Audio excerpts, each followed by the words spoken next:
अधिक स्ट्रांग है, क्योंकि जब युद्ध चल रहा था तो मेरी ब्रांचेस के जो हेड हैं वो वीडियोस भेज रहे थे कि बिल्कुल मुकेरियां जो ब्रांचेस हैं जो बॉर्डर की तरफ, बिल्कुल उनके सिर के ऊपर से मिसाइल्स जा रही थी और इंडियन सिस्टम उन्हें नष्ट कर रहा था। और हमें प्रार्थना की जरूरत है, करने की भी जरूरत है मीडिया के लिए, क्योंकि जितना वीक वो रहे हैं,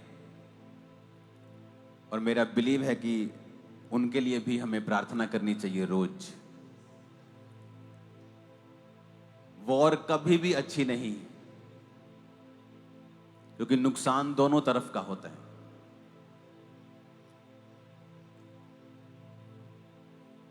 अपने हाथों को उठाओ अपने देश के लिए, और जिस देश में आप रहते हैं अपने देश के झंडे को उठाओ। जो लोग इस लड़ाई में मरे हैं, कुछ शहीद हुए हैं, उन सब के परिवारों के लिए प्रार्थना करेंगे कि शांति का आत्मा, वो चाहे जिस तरफ भी मरे हैं, अपने हाथों को उठाएंगे कि शांति का आत्मा उन्हें घेरे। अपने देश के लिए प्रार्थना करेंगे, अपने प्रधानमंत्री के लिए प्रार्थना करेंगे। यह समय क्रिटिसाइज करने का नहीं, समय देश को सपोर्ट करने का है, उनके लिए प्रेयर करने का है और दूसरों के लिए भी प्रेयर करने का है, क्योंकि वॉर ऑप्शन नहीं, शांति सबसे अच्छा ऑप्शन है। तो अच्छा है सीज फायर, युद्ध विराम, बुरा नहीं है। खुदाबंद इन देशों के संघ हो अपने लहू में ने छुपा, इनके प्रधानों के संघ हो खुदाबंद, इनकी आर्मीज के संघ हो खुदाबंद। हमने मांगा था कि मौत का आत्मा इनको छुए ना, तूने हमारी प्रार्थनाओं को सुना है खुदाबंद, और हम विश्वास करते हैं तू हमारी प्रार्थना को आगे भी सुनता रहेगा और जवाब देता रहेगा।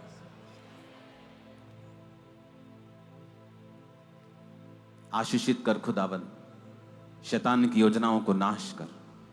ये देश आशीषित हो, भारत आशीषित हो, यीशु मसीह के नाम में।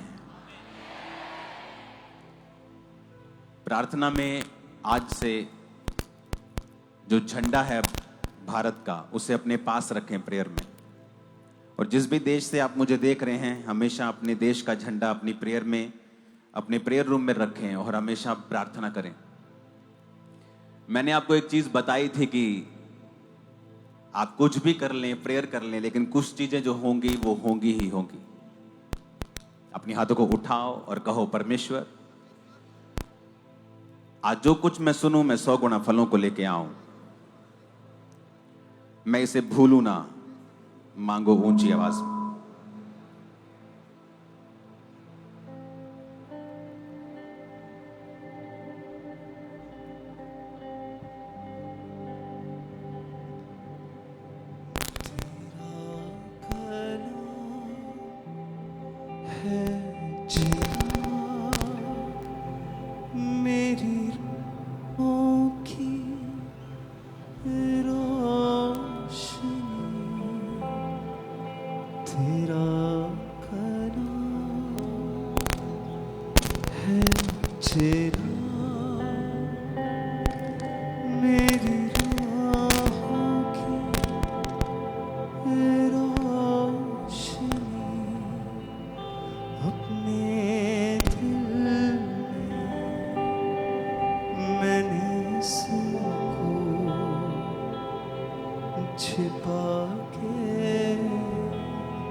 अपने हाथों को उठाकर कहो, खुदाबंद आज जो कुछ मैं सुनूंगा, मैं फलों को लेके आऊंगा। उठाओ अपने हाथों को, फिर से मांगो,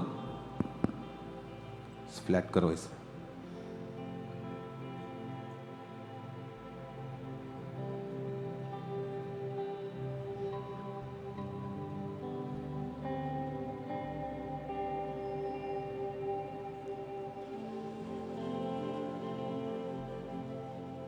प्रभु यीशु मसीह के सामर्थ्य नाम में हम मांगते हैं। एक बात मैंने आपको कही थी पिछले संडे कि अगर आप प्रेयर नहीं करते हैं तो करना शुरू कर दो। आवाज आ रही है सबको? हाथों को हिलाओ पीछे, लास्ट में इसको गूंज कम करो इसका।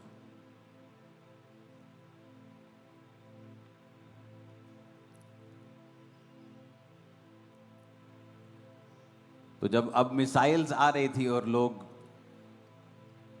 क्योंकि एक मिसाइल का जो भार है वो 50 किलो से लेकर 200 किलो तक होता है, जो छोटी मिसाइल्स हैं, और ये नहीं कि ऊपर नष्ट हो रही तो नीचे उनका मलबा आ रहा था, लोगों के सिर पे गिर रहा था, कईयों के घर में गिरा, कईयों के पशुओं पे गिरा। तो मैंने पिछले संडे आपको बोल दिया था कि अगर आप प्रेयर नहीं करते हैं तो इस बार आप मजबूर होंगे प्रार्थना करने के लिए, क्योंकि जो होने वाला है ये होगा। आपकी प्रेयर इसे रोक नहीं पाएगी, पर आप सुरक्षित रहेंगे। तो आप सुरक्षित बैठे हैं यहां पर आज।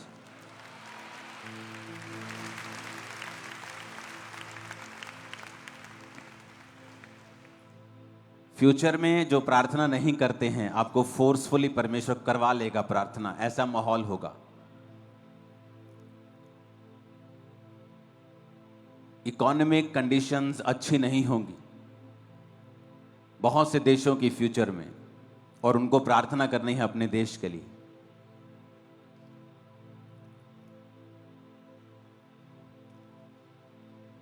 हमें फिर से पुराने समय में वापस जाना होगा,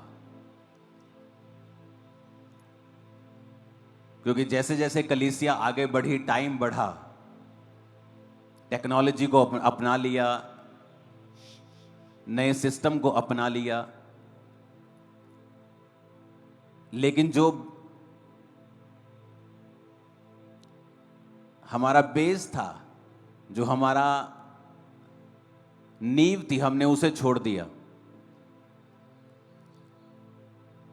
हमें लगा इंटरनेट पे हम फेसबुक पे वचन शेयर कर देंगे, हमारा काम हो गया। हमें लगता है इंस्टा के ऊपर 2 पोस्ट डाल देंगे, हमने परमेश्वर का काम कर दिया। लेकिन कलीसिया को फिर से वापस जाना होगा पहले सदी में। 33 ईस्वी के बाद, प्रभु यीशु मसीह के बाद अगर आप कलीसिया को देखेंगे तो उनका जो मेजर काम था, जो लोग बचते थे कलीसिया में आते थे, उन कलीसिया का मेन काम था प्रार्थना करना और सुसमाचार को फैलाना।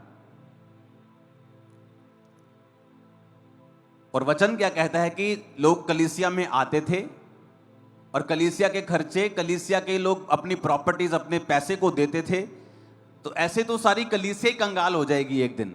एक बंदा है, 2 बंदे एंटर करेंगे, अपना घर बेचेंगे, इस हफ्ते का हमने किराया निकाल लिया, इस हफ्ते का हमने राशन का बिल कलीसिया का पे कर दिया, तो सब गरीब होते जाएंगे। ऐसा नहीं था, क्योंकि जैसे जैसे लोग बोते जाते थे, अगर वो एक घर बोते थे, परमेश्वर 2 देता था, तो कलीसिया की फाइनेंशियल हालत भी अच्छी होती जा रही थी।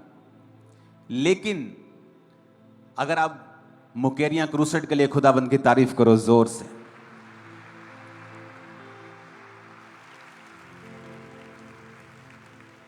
तो मैंने उस क्रूसेड के ऊपर भी वचन दिया था आपको कि हमें फिर से वापस जाना होगा और अपने बेस के ऊपर फिर से जुड़ना होगा।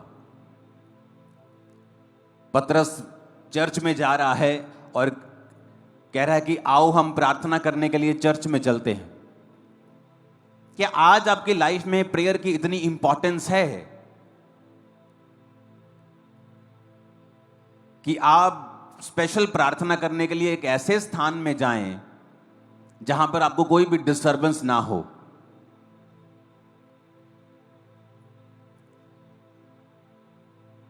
बहुत से लोग छुट्टी मनाने जाते हैं, अच्छी बात है, लेकिन कभी आपने प्रेयर के लिए छुट्टी की है कि आज मैं प्रेयर करूंगा पूरा दिन? चलो आज 2 दिन में मैं चलता हूं पहाड़ों के ऊपर और मैं प्रार्थना करके आऊंगा।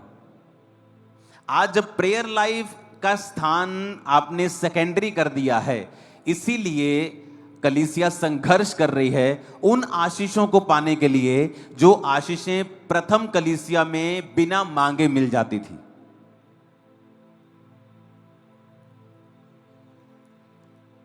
मूसा की कलीसिया के टाइम पे लगा लो कि जब प्रभु की कलीसिया मूसा संभालता था तो वचन कहता है उनमें से कोई भी दरिद्र नहीं था और कोई भी निर्बल भी नहीं था, कमजोर भी नहीं था, क्योंकि प्रभु की ग्लोरी ऐसी थी उनके ऊपर। क्योंकि मूसा प्रार्थना करने वाला व्यक्ति था। 40 दिन रात के रोजे, 80 दिन रात के रोजे मूसा ने रखे थे और उसका फेस चमकता था जब वो नीचे आता था। और जब लोग, बाइबल कहती जिनकी वो अगुवाई कर रहा था, एक भी निर्बल नहीं था, कपड़े नहीं फटते थे, जूते नहीं उनके टूटते थे। क्यों चेंज कर रहे हो मेरे माइक की सेटिंग? तुम क्यों चेंज कर रहे हो इसे?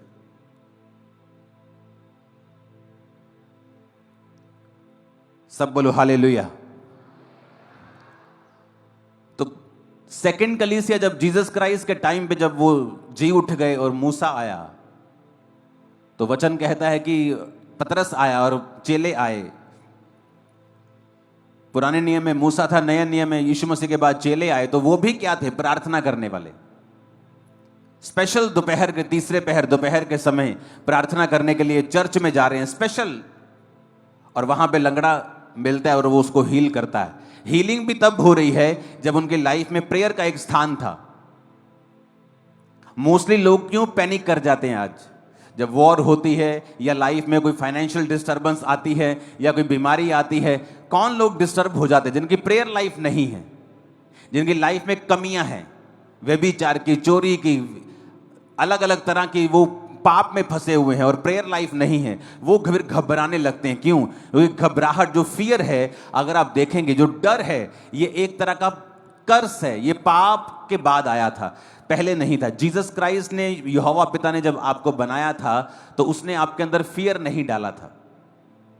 वचन कहता है कि जब आदम ने पाप किया, हवा ने पाप किया, तो डर उनके अंदर आया। जब प्रभु शाम को उनसे मिलने के लिए वाटिका में आया करते थे तो प्रभु ने कहा, आदम तू कहां है? और आदम ने कहा, मैं नंगा था, मैं छुप गया। तो फियर, जो डर जो है, ये तब आया जब उसने शैतान की बात को सुना।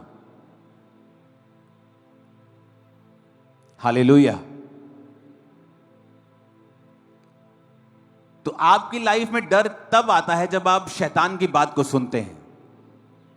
जिन व्यक्तियों की लाइफ में डर का आत्मा काम करता है, हर वक्त डर लगा रहता है, ओ मेरी किडनी ना खराब हो जाए, और मुझे हार्ट अटैक ना हो जाए, और मेरे ब्रेन में स्ट्रोक ना हो जाए। लोगों को डर लगा रहता है, मेरा बिजनेस तबाह ना हो जाए, मेरी फैमिली में कुछ ऐसा ना हो जाए, और कोई डेथ ना हो जाए। ये सारे डर जो हैं ये शैतानी हैं, ये परमेश्वर की ओर से नहीं है।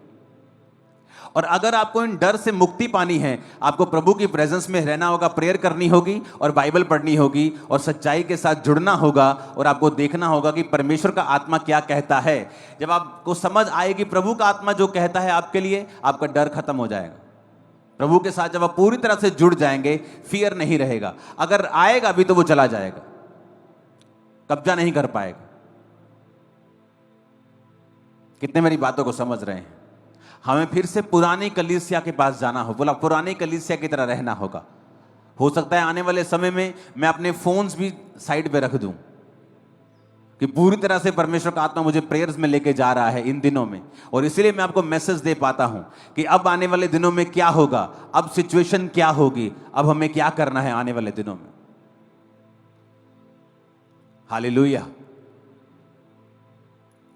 कलीसिया का जो रोल है आने वाले दिनों में वो प्रेयर्स का है।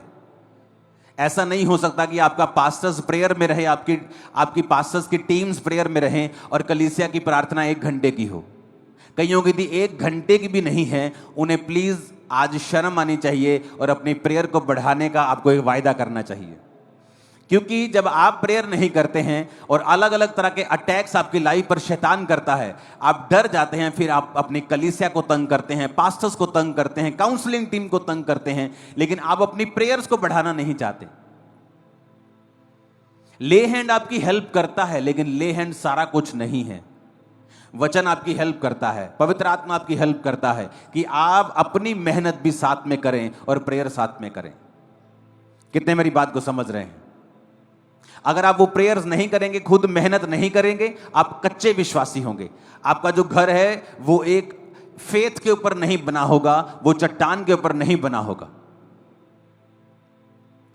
पौलुस जा रहा है बाहर, शहर के बाहर, क्यों? ये कहीं वहां प्रार्थना करने का नदी के किनारे स्थान होगा, यानी वो प्रार्थना करने के लिए एफर्ट्स लगाते थे। मैं तो लोगों को यह भी बोलता था कि अगर आपके घर में प्रार्थना करने का स्थान नहीं है, अपने कहीं साथ में, कहीं मोहल्ले में, कहीं एक छोटा सा किराए पे कमरा ले लीजिए जहां पर जाकर आप रोज प्रार्थना कर सकें। प्रार्थना करने को इतना महत्वपूर्ण बनाएं अपनी लाइफ में कि ये आपकी लाइफ में फिर काम करने लगेगा। जब आपको इसका सीक्रेट, आपको इसका रिजल्ट आने लगेगा, आपको मालूम होगा कि प्रेयर मेरी क्रिश्चियन लाइफ में नंबर 1 मोस्ट इंपॉर्टेंट चीज है। और बाइबल कहती है जब पौलुस शहर के बाहर जाके प्रार्थना करने लगता है तो वहां उसे औरतें मिलती हैं, वो वचन सुनाता है और सब तौबा करके बपतिस्मा लेते हैं, उनके घराने भी बचाए जाते हैं। तो साल्वेशन भी प्रेयर का ही एक रिजल्ट है। और हीलिंग भी जो पतरस ने की, कि जब वो प्रार्थना करने के लिए चर्च में जा रहा था तो लंगड़ा मिला। लंगड़ा चलाने के लिए नहीं गया, वो प्रेयर करने के लिए जा रहा था। हमें ये बात बड़े ध्यान से समझनी है कि हमें अगर प्रेयर लाइफ को हमने नहीं अपनाया तो हमें सफर करना पड़ेगा, क्योंकि दिन बुरे हैं। जब 16, 17 में, 14 में ये मैसेज मैंने देने शुरू किया था कि आने वाले दिन बुरे होंगे और अंधेरे में होंगे, लोगों को लगता अब इससे अंधेरा क्या हो सकता है। तो जब अंधेरा शुरू हुआ, जब कोविड शुरू हुआ, जब युद्ध की बातें शुरू हुई, ये कम होने वाली चीजें नहीं है। आपको लगता है फ्यूचर में कुछ रिलैक्स हो जाएगा, कुछ अच्छा हो जाएगा, लेकिन फ्यूचर डार्क के बाद, डार्कर के बाद, आगे के बाद, वो बुरे के बाद बुरा ही होगा। इसलिए मसीह लोग ज्यादा नजर आएंगे, वो ज्यादा चमकेंगे। जिस तरह रोशनी अंधेरे में ज्यादा चमकती है, आप ज्यादा चमकेंगे आने वाले समय में। मैं आपको बता रहा हूं।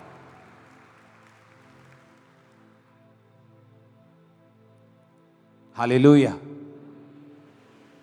जिन लोगों को आप वर्ल्ड लेवल के ऊपर आज काम करता देख रहे हो, Donald Trump, president Donald Trump जैसे कई ऐसे लीडर्स बहुत कम हैं जो आत्मा के द्वारा चलते हैं।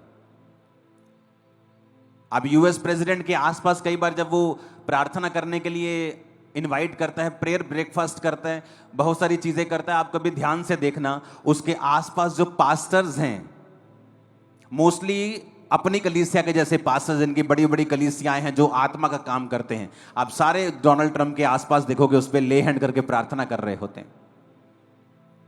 वो भी इस बात को समझता है कि मुझे अगुवाई की जरूरत है, मुझे स्पिरिचुअल लोगों की जरूरत है।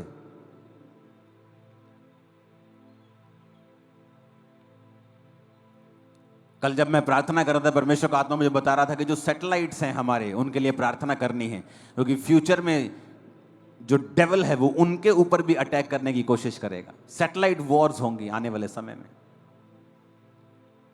कि जो चीजें आपको दिखा रही हैं नीचे क्या हो रहा है, उनको खत्म करने की शैतान कोशिश करेगा।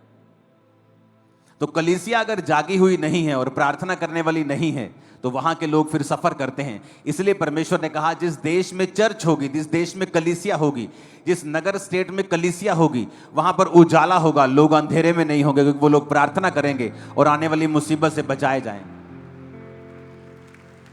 हालेलुया। सबसे बड़े देशों के लीडर समझते हैं कि हमें स्पिरिचुअल गाइडेंस की जरूरत है, हमें प्रार्थनाओं की जरूरत है। हालेलुया। हमारे देश में भी ऐसा स्पिरिचुअल एक फॉर्म होना चाहिए,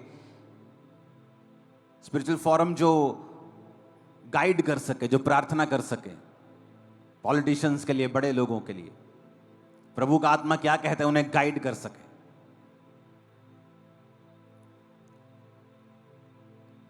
कलीसिया को प्रार्थना करनी होगी आपके बच्चों के लिए, अपने पास्टर्स के लिए, परमेश्वर की बेदारी के लिए, परमेश्वर के प्लान के लिए। और हमें यह समझना होगा जो हमारा विरोध करते हैं, जो यीशु मसीह को बुरा भला बोलते हैं, वो हमारे दुश्मन नहीं हैं। वचन कहता है मत्ती 9 उसकी 9 से 13 आयत में, वहां से आगे बढ़कर यीशु ने मत्ती नामक एक मनुष्य को महसूल की चौकी के ऊपर बैठे देखा और उसने कहा मेरे पीछे हो ले, और वह उठकर यीशु मसीह के पीछे हो लिया। जब वह घर में भोजन करने के लिए बैठा तो बहुत से महसूल लेने वाले और पापी आकर यीशु और उसके चेलों के साथ भोजन करने बैठे। ये देखकर फरीसियों ने उसके चेलों से कहा, तुम्हारा गुरु महसूल लेने वाले और पापियों के साथ क्यों खाता है? ये सुनकर यीशु ने उनसे कहा, वैद्य भले चंगों के लिए नहीं परंतु बीमारों के लिए आवश्यक है। इसलिए तुम जाकर इसका अर्थ सीख लो। मैं बलिदान नहीं परंतु दया चाहता हूं। मैं धर्मियों को नहीं पापियों को बुलाने आया। मत्ती, जिसका आप बाइबल को, नए नियम को पढ़ते हो तो पहली पुस्तक मत्ती की आती है। कौन था मत्ती? एक टैक्स कलेक्टर। किसके अंडर काम करता था? राजा हेरोदेस और रोमी लोगों के अंडर वो काम करता था। है कौन था? था यहूदी। तो जब वो टैक्स कलेक्ट करता था, जब वो टैक्स लेता था, तो टैक्स वाले लोग जो थे वो बड़े ही बदनाम थे, क्योंकि ये टैक्स वाले लोगों के लिए ये मशहूर होता था कि ये लोग जो हैं लोगों से एक्स्ट्रा टैक्स लेते हैं, उन पर ज्यादा बर्डन डालते थे, उनको अलग अलग तरह के टैक्स के नियमों में फंसाकर ये टैक्स लेते थे उनसे। और ये यहूदी था तो यहूदी, लेकिन हेरोदेस राजा के नीचे काम करता था और टैक्स भी अपने परिवारों यानी यहूदी लोगों से लेता था। इसलिए जो मत्ती था वो बड़ा बदनाम आदमी था। मत्ती को जो यहूदी लोग थे एक गद्दार के रूप में जानते थे। जब वो मत्ती को देखते थे यहूदी लोग तो उसे गद्दार कहते थे। उसकी जो रेपुटेशन थी, उसकी जो वैल्यू थी, वो बिल्कुल भी अच्छी नहीं थी मत्ती की। लेकिन मत्ती खुद पैसा कलेक्ट नहीं कर रहा था। मत्ती तो सरकार के नीचे था और जो कुछ सरकार कहती थी मत्ती वो करता था। लेकिन जब यहूदी लोग मत्ती को देखते थे तो वो उसे एक पापी के रूप में, एक गद्दार के रूप में, एक अधर्मी के रूप में, परमेश्वर के सामने दोषी के रूप में उसे देखते थे। लेकिन मत्ती का कोई कसूर नहीं, क्योंकि मत्ती अपने लिए पैसा कलेक्ट नहीं कर रहा। मत्ती को जो सरकार कह रही है वो मत्ती कर रहा है। तो मत्ती का जो हार्ट था, जो कंडीशन थी, वो इस तरह से जैसे किसी का दिल पीस दिया गया हो और आत्मा पीस दी गई हो। था तो वो बड़ी ऊंची पोजीशन के ऊपर, लेकिन उसके दिल में भी शांति नहीं थी, क्योंकि वो जानता था कि वो अपने ही लोगों को लूट रहा है। अपनी लाइफ से वो सेटिस्फाइड नहीं था। बहुत से लोग आप देखते हो बड़ी ऊंची पोजीशंस के ऊपर होते हैं, अफसर होते हैं, बड़े बड़े सरकारी अफसर, बड़े बड़े दूसरे अफसर, लेकिन अगर आप ध्यान से उनकी जिंदगी को देखें, जब आप उनसे मिलेंगे, वो अपनी जिंदगियों से सेटिस्फाइड नहीं होते, क्योंकि वो सरकार के कामों को करते हैं, बड़ी चीजें अच्छी बुरी कर रहे होते हैं। लेकिन जीसस ने मत्ती से नफरत नहीं की। जो लोग मत्ती को कह रहे थे, यीशु मसीह ने मत्ती को वैसा नहीं कहा। तो जीसस ने कहा, जब जीसस ने उसको बुलाया कि मेरे पीछे आ जा, क्या अगर मत्ती को खुश होता, मगर मत्ती अगर अपने जीवन से सेटिस्फाइड होता, मैं आपको गारंटी देता हूं वो परमेश्वर के पीछे कभी नहीं चलता। मत्ती अपनी लाइफ में वैक्यूम फील कर रहा था, अकेलापन फील कर रहा था, एक दोषीपन की भावना भी उसके अंदर थी, सेटिस्फाइड नहीं था अपनी जिंदगी से। और इसलिए जब जीसस क्राइस्ट ने कहा मेरे पीछे आ जा, वो अपनी सरकारी नौकरी को, जो उसको कितने लाखों रुपए आज के हिसाब से देती होगी, उसको लात मारकर वो परमेश्वर के पीछे एक सेकंड में हो गया। कारण क्या था? यही कारण, जब वो पीछे हो गया तो जो टैक्स कलेक्टर है उसके दोस्त भी वैसे ही होंगे। टैक्स कलेक्टर की पुलिस भी वहां की वाकफ होगी, क्योंकि पुलिस के साथ उसका नाता होगा, अफसरों के साथ उसका नाता होगा, क्योंकि जब कोई टैक्स नहीं देता होगा उसके ऊपर कार्रवाई करवाता होगा, तो उसके साथ सभी गंदे लोगों का भी उसके साथ नाता था। तो जब वो बचाया गया और जीसस के पीछे हो गया, तो बड़े से पापी लोग यीशु मसीह के साथ बैठ के खाने लगे। तो फरीसी कहते ये तो पापियों के साथ खाता है। और यीशु मसीह ने क्या कहा? ये सुनकर 12 आयत में यीशु मसीह ने कहा, वैद्य भलो चंगों के लिए नहीं परंतु बीमारों के लिए आवश्यक है। इसलिए मैं तुमसे ये कहता हूं, तुम जाकर इसका अर्थ सीख लो। मैं बलिदान नहीं परंतु दया चाहता हूं। मैं धर्मियों को नहीं पापियों को बुलाने के लिए आया हूं। आज हो सकता है आप एक वैश्या को बड़ी ही घृणित निगाहों से देखते हो कि ये बहुत बड़ी पापिन है। आपके एरिया के ड्रग स्मगलर को आप देखते हो कि ये बहुत बड़ा पापी है, लेकिन कभी भी आपने उनको सुसमाचार नहीं दिया। आपने जो मोहल्ले में बदमाशी करता है, आपने उसे बुरा जान लिया, लेकिन कभी भी सुसमाचार नहीं दिया। जब आप इन लोगों के पास जाएंगे, इनकी संगति करने के लिए नहीं, जो ये करते हैं उसका आनंद उठाने के लिए नहीं, बल्कि जो यीशु मसीह ने उनके लिए किया है उनको बताने के लिए, आप नोटिस करेंगे कि जो लोग सबसे बड़े पापी हैं, यीशु मसीह के पीछे सबसे ज्यादा और सबसे स्पीड के साथ वो चलना शुरू कर देंगे जैसे ही आप उनको वचन देंगे। आपको लगता है ये रिश्तेदार तो बहुत गंदा है, ये तो बड़े गलत पैसे कमाता है, ये तो बहुत ही खराब आदमी है, आप देखेंगे वही बंदा सबसे पहले यीशु मसीह को मानता है। क्यों? क्योंकि जब वो खराबी करता है उसके दिल में एक बेचैनी होती है, क्योंकि जो व्यवस्था है वो विश्वासियों और अविश्वासियों दोनों के लिए है। जो नियम बना है वो सारे जगत के लिए बना है। जब वो बुरा काम करते हैं लेकिन उनको मालूम नहीं होता वो बुरे काम में हैं, वो अपने माता पिता की आज्ञाओं को नहीं मान रहे होते, वो समाज के साथ अन्याय कर रहे होते हैं, विधवाओं अनाथों के साथ अन्याय कर रहे होते हैं, लेकिन उनको मालूम नहीं होता वचन। वो जितने बुरे होते हैं उतनी बड़ी बेचैनी उनके दिल में होती है, उतना ज्यादा वो संघर्ष अपने परिवार, अपने सेहत में कर रहे होते हैं। और जैसे कोई व्यक्ति उनके पास जाके वचन देता है, जैसे एक विश्वासी उनको वचन देता है कि प्रभु यीशु मसीह तुझे प्यार करते हैं, आजा परमेश्वर के पीछे। खुदा के वचन में लिखा हुआ है, मैंने जगत के पापियों को, मैंने जगत के निर्बलों को, मैंने जगत के तुच्छों को, मैंने जगत के गरीबों को, मैंने जगत के व्यर्थ लोगों को चुन लिया ताकि जो अपने आप को बहुत कुछ समझते हैं उनको मैं शर्मिंदा कर दूं। जैसे ही वो सुनता है, अच्छा परमेश्वर ने मुझ पापी को चुन लिया, परमेश्वर ने मुझे निर्बल को चुन लिया, वो परमेश्वर का पीछा करने लगता है और वचन पूरा होता है, मैं पापियों को नहीं, धर्मियों को नहीं, पापियों को बुलाने के लिए आया हूं। आज के बाद आप पापियों के साथ वचन शेयर करेंगे और बहुत से बड़े बड़े पापी आपको चर्च में मिलेंगे अगले 1 साल, 2 साल, 3 साल के अंदर। बहुत बड़े बड़े लोग जो बड़े बड़े गुनाहों के अंदर हैं, आपको जीसस क्राइस्ट के सामने घुटने टेकते हुए मिलेंगे। वो बदमाश, वो लोग जो बड़ी बड़ी बदमाशियां करते हैं, इंटरनेट पे मशहूर हैं, आपको जीसस क्राइस्ट के सामने मिलेंगे। वो पाप से तौबा करके, बपतिस्मा लेकर, पापों को छोड़कर आपको चर्च में मिलेंगे। मैं आपको ये भविष्यवाणी कर रहा हूं, परमेश्वर इंतजार कर रहा है कि आप बोलें कि यीशु मसीह पापियों को बुलाने के लिए आया। उसने पापी से नफरत नहीं की, बदमाशों से नफरत नहीं की, वेश्याओं से नफरत नहीं की, क्योंकि उनके अंदर एक ऐसी बेचैनी होती है जिसे वो जाहिर करना नहीं चाहते हैं, जिसे वो बताना नहीं चाहते हैं।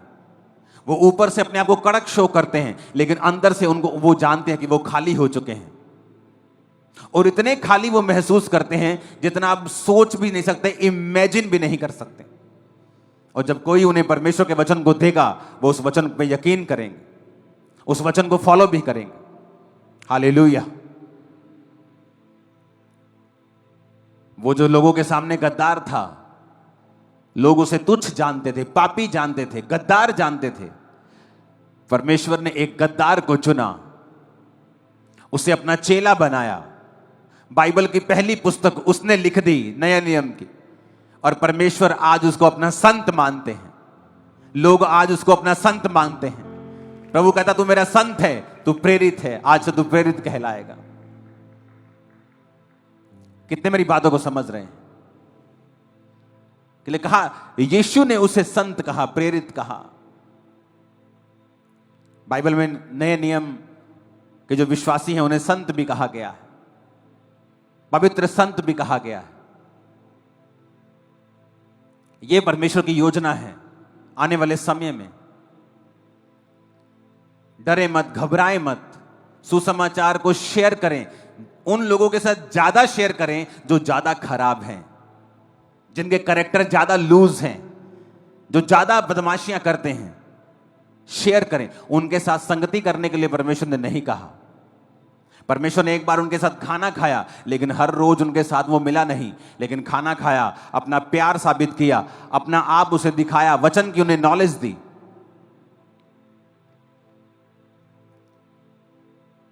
अपने दोनों हाथों को उठाओ। आज यीशु मसीह आपको मसा करेंगे और आप बहुत से लोगों को सुसमाचार सुनाएंगे और उन्हें बचाएंगे। परमेश्वर का अभिषेक आज से आपकी बॉडीज, आत्माओं के ऊपर ठहरा रहेगा। यीशु मसीह के नाम में आमीन। ऊंचा ये आशीष आपकी। मैंने कहा आमीन, ऊंचा ये आशीष आपकी है चर्च।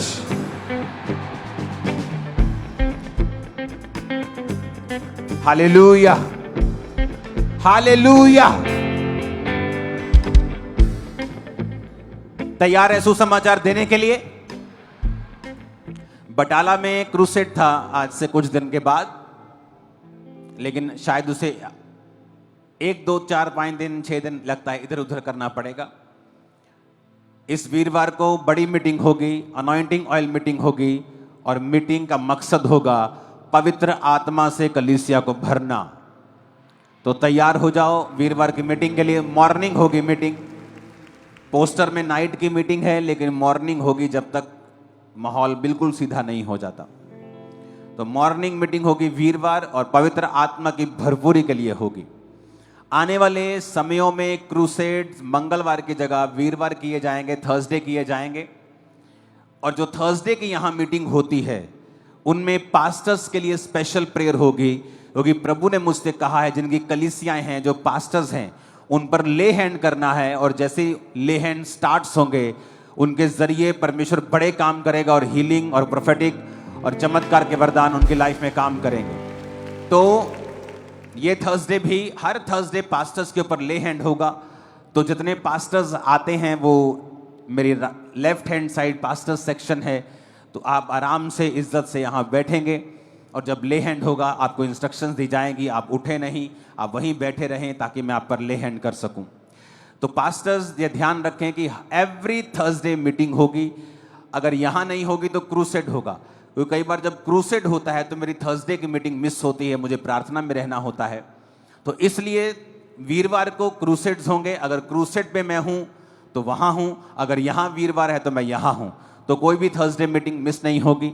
तो मैं थर्सडे मीटिंग आपके बीच में होऊंगा, मॉर्निंग मीटिंग। और मोस्टली थर्सडे मीटिंग पवित्र आत्मा, वरदानों, गैर भाषाओं को भरने के लिए होगी। तो तैयार रहें थर्सडे मीटिंग के लिए। और संडे की मीटिंग छुटकारों की सभा होगी, जहां लोग छुटकारा पाएंगे, पवित्र आत्मा से भरेंगे, आजाद होकर वापिस जाएंगे। आमीन। ऊंचा ये आशीष हमारी। मोस्टली लोगों को, क्योंकि पास्टर्स को गाइड करना जरूरी है, वचन की शिक्षा देना जरूरी है, और पवित्र आत्मा से भरपूर करना भी जरूरी है। जिस तरह बहुत से लोग चीजों को समझते नहीं हैं। पेंटिकोस्ट के दिन, जिस दिन पवित्र आत्मा उतरा, तो वचन कहता है कि जब 120 लोगों के ऊपर वो उतरा तो वो अन्य अन्य भाषाएं बोलने लगे। और बाहर जो लोग खड़े थे वो सुन रहे थे कि कोई इटली में बोल रहा है, कोई जर्मन में बोल रहा है, कोई किसी भाषा में बोल रहा है, कोई अरामी में, कोई अरेबिक में, कोई किसी भाषा में। लेकिन ये भाषा तो ये लोग जानते नहीं हैं। आज भी कुछ लोग बोलते हैं, जब लोग गैर भाषा बोलते हैं तो लोग कहते हैं कि अगर ये गैर भाषा बोल रहा है तो किस देश की बोल रहा है, क्योंकि ये लोग तो समझ, कोई ऐसा तो बोल नहीं रहा कि ये भाई मेरी भाषा में बोल रहा है। तो ऐसा नहीं है। बाइबल क्या कहती है? गैर भाषा जब आप बोलते हैं तो आप पवित्र आत्मा की गाइडेंस में बोलते हैं। उस समय ये जरूरी था, क्योंकि अविश्वासी बाहर थे जो पवित्र आत्मा पर विश्वास नहीं करते थे, पर्वों के ऊपर विश्वास करते थे। जब उन्होंने अपनी भाषा बोलते हुए सुना तो विश्वास किया, यानी पवित्र आत्मा ने अपनी मर्जी से उन्हें वो भाषा दी थी। और कभी कभी वो उन्हें वो दोबारा देता था, लेकिन हर टाइम अब सेम ऐसा होगा ऐसा नहीं है। कई बार पवित्र आत्मा आपके जरिए से किसी विश्वासी के लिए प्रार्थना करवा सकता है, आपके परिवार के लिए प्रार्थना करवा सकता है। तो जब आप थर्सडे आएंगे आपको पवित्र आत्मा की नॉलेज भी दी जाएगी, आपको गैर भाषा के साथ कैसे प्रार्थना करनी वो भी बताया जाएगा, और पवित्र आत्मा की भरपूरी कैसे पानी है वो भी बताया जाएगा। क्योंकि मैंने आपको बताया कि एक व्यक्ति, जब फोन नहीं होते थे, रात को बेचैन होकर उठता है, बेचैनी हो जाती है, एकदम उठता है बड़ा बेचैन, समझ नहीं आ रही बेचैन क्यों, पानी पी लिया, सैर कर ली, बेचैनी खत्म नहीं हो रही। पवित्र आत्मा कहता प्रार्थना कर, वो गैर भाषा में प्रार्थना करने लगा। कितनी देर गैर भाषा में प्रार्थना करता है, एकदम से बेचैनी खत्म हो जाती है, वो सो जाता है। बहुत दिनों के बाद अपने भाई से मिलता है वो, उसका भाई बताता है कि फलानी दिन को, फलानी रात को मेरे को हार्ट अटैक हो गया था, मेरे को प्रॉब्लम हो गई थी, मैं मर गया था, मैं बहुत ही हार्ड कंडीशन में चला गया था। तो उसको बताता है कि जिस दिन तुझे ऐसा हुआ, जिस रात पवित्र आत्मा ने मुझे गैर भाषा में प्रार्थना करने के लिए बोला था, तो मैंने गैर भाषा में प्रार्थना की और तेरे को ऐसा हो रहा था और मैं गैर भाषा में प्रार्थना कर रहा था और परमेश्वर ने तुझे बचा लिया। फोन नहीं था, व्हाट्सएप नहीं था, अपने भाई को गैर भाषा से बचा लिया। तो कई बार आप प्रार्थना करते हैं, आपको नहीं मालूम होता आप किसके लिए प्रार्थना कर रहे हैं। हो सकता है आप प्रार्थना कर रहे हो गैर भाषा के लिए, और वो प्रार्थना परमेश्वर डोनाल्ड ट्रंप के लिए करवा रहा हो, मोदी जी के लिए करवा रहा हो, देश के लिए करवा रहा हो, आपके भाई के लिए करवा रहा हो, आपकी स्पिरिचुअल, कुछ नहीं मालूम पवित्र आत्मा किन चीजों के लिए आपके मुंह से प्रार्थना करवा रहा होगा। कितने मेरी बात को समझ रहे हैं? तो थर्सडे इन चीजों की नॉलेज दी जाएगी, क्योंकि जब नॉलेज नहीं होती तो कुछ लोग जवाब नहीं दे पाते कि ऐसा क्यों हो रहा है, या ये क्यों है, या ऐसा क्यों है। तो आपको पवित्र आत्मा की गैर भाषाओं की नॉलेज दी जाएगी कि परमेश्वर किस तरह से आपकी लाइफ में काम करता है। ऊंची आवाज में आमीन बोलो जरा। हालेलुया। उठाओ अपने हाथों को फिर से, धन्यवाद करो परमेश्वर का। अपने हाथों को उठा